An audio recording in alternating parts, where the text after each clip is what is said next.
Good morning sa lahat na naman. At nandito na naman back again sa gagawa ng video. At ito, ang aking na naman ay assignment ay yun po ang paglilinis ng aming backyard. Yan po. At siguro if you remember, I cleaned this one last I think mga 2 months ago. Ngayon po, yan na naman. Yan. Yan na po, kakapal po yung damo namin dito sa backyard. Kaya ay public holiday po dito sa amin sa araw na ito. So, I will clean again. Ay magmamaw po ako dahil po ay medyo maganda po yung panahon for 2 days now na ganito po yung weather. So probably yung po yung grass ay ano na medyo dry po yung ilalim ng lupa. So ito na naman at gagawin na naman ni Lolo paglilinis sa aming backyard. Sige po, samahan po ninyo. Saka yung bin namin ay naka-ready na po yung green. Doon ko po ilalagay po yung aking pong namamaw. Ayan po.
Yan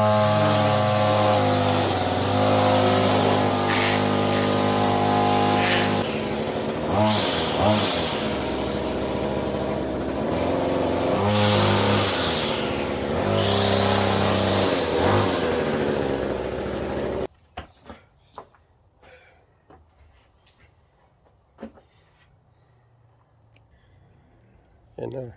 Ay, tapos na po yung aking snip sa mga tagiliran.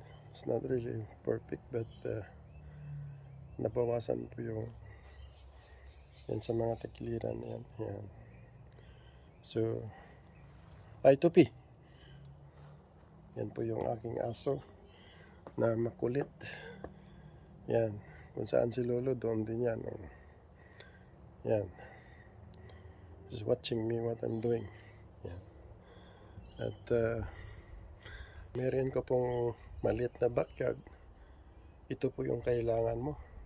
Yan. Para hindi ka na po mag-hire ng maglulunmaw ng iyong backyard. Yan. Tsaka ito po yung lunmaw ko. Luma na po ito. Pero still working. Yan. Yan. Yan po.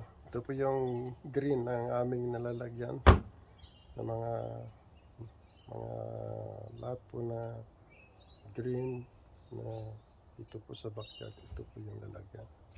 At ito po ay pinipick up every fortnight po. Tsaka ito naman po si Lolo at medyo pawis na pawis. Dahil po ay it's not an easy to have na kung maglulunmaw ka po at saka maglilinis ng backyard. At salamat po sa inyong pagtsatsaga na panood at God bless po.